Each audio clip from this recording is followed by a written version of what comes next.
Hello, welcome to Mr. Paul's Pantry. I'm Mr. Paul, and it's nice to see you all here again. If you're a new visitor, by the way, a very, very warm welcome.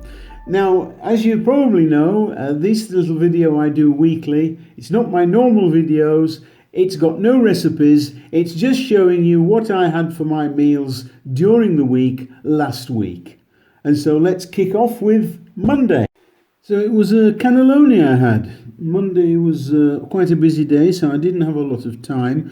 And I made some cannellonis and put them in the freezer about 3 weeks ago. So I thought I'd have one of those.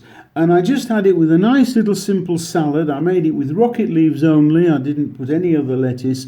Few cherry tomatoes, and finished it off with some parmesan shavings.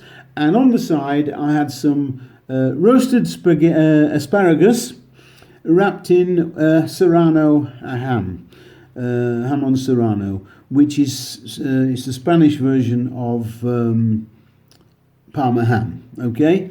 And it was absolutely gorgeous. So we come to Tuesday, and I decided to have one of my favourite comfort foods, and it was actually sausage and mash. Now, sausages, you can buy any kind of sausages that you like. I make my own sausages because that's what I've always done all my life. I was taught to make sausages from the age of 15. So I always have a few in the freezer, and these particular ones were Lincolnshire sausages, the Lincolnshire flavour, and I thoroughly enjoyed it. I made some lovely creamy mash, nice and soft, and I had it with some peas, garden peas, and a few carrots. And I couldn't resist, of course, lashings of this unctuous onion gravy. It was absolutely to die for. So we came to Wednesday, and I'd already purchased a couple of pieces of salmon earlier in the week, so I had one of those. I didn't do anything fancy with it, I just pan-fried it, and I had some asparagus left over from a couple of days ago, which needed using up, so I just steamed that, and I made myself some parmesan potatoes. Now, this is something I've used occasionally, but not very often. But they are very tasty. You boil the potatoes and just crush them slightly on a grill pan, so you break them a little bit, you're not whole, and then sprinkle Parmesan cheese on them and pop them under the grill, and they are absolutely beautiful. Especially with the salmon, they really went well. That was a very nice meal. So Thursday came, and I was busy. I had a very busy day on Thursday, and so I had to pop in the freezer for something that day. And if you remember, 2 or 3 weeks ago, I did show you making some steak and Guinness pies, and I had one of those out of the freezer. I made 6 that day, if you remember, and I froze 5 of them. I took one out, and I popped it in the oven there, and I made some mushy peas and just a few new potatoes, nothing fancy. And I did make a little bit more gravy because I wasn't sure, I couldn't remember how much gravy there was in the pie while it was in the oven. So I made a little gravy, and that was just a nice quick meal on Thursday for me. And it was a nice filling meal. I enjoyed it. So we come to Friday, and Friday I decided to make myself a pork and apple burger. Not a beef burger, a pork and apple burger. I have a recipe on my website for this, and it's very, very popular, and it's very, very tasty too. Makes a big change. Pork and apple go together, like the pork and apple stuff, pork and apple sauce, things like that. So I tried it, and it's very, very nice. I have it regularly. So I didn't bake any burger buns myself. I bought a brioche bun. I like brioche.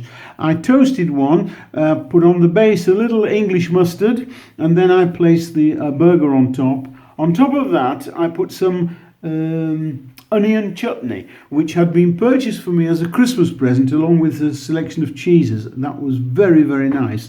The chutney was gorgeous. And I put that on top of the burger. Then I put a couple of slices of tomato on top. And followed by a couple of slices of, it wasn't gherkin, it was dill pickle. They were small cucumbers. And that was that. And then on top of that, I put some crispy fried red onion slices. I cut them very, very thinly, dropped them in hot fat, and crisped them, and they were just finished it off nicely, and just a nice texture. And topped it with the other half of the bun, which I put a little tomato paste underneath on the top of the bun. And then I finished on the plate. I had a plain bit of salad, just an ordinary bit of mixed salad, and I had some chips. And that was finished the week off nicely at Friday evening, ready for the weekend. So Saturday, I made a cottage pie. I'd bought some nice minced beef from the butcher's, and so I set to. I didn't have a busy day, so I made this cottage pie, and it turned out beautifully. I served it just simply with some steamed broccoli and some sautéed leeks, and that was enough. It was absolutely perfect. Now we come to Sunday, the end of the week, and I decided to have fish because earlier in the week I'd purchased a beautiful piece of hake known in Spain as merluza, and it is one of Spain's most popular fishes. It's a family of the cod and the haddock. It's a beautiful white fish, and it was delightful. Now what I did was I baked it in the oven with a nice crispy, crunchy, spicy crust on top.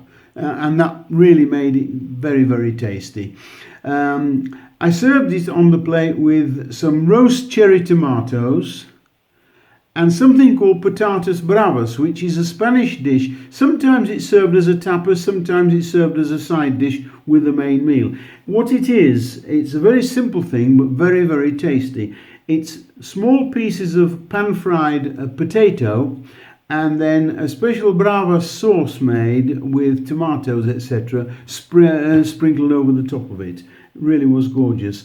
I sautéed a few mushrooms that I had left that needed using up, and I also had 2 or 3 French beans which needed getting rid of, so I sliced those and steamed them, and that made a beautiful finish to my week. I really enjoyed it. I hope you've enjoyed the video. If you have, give it a like, give it a thumbs up, and if you have any comments, questions or suggestions, leave them in the comments underneath.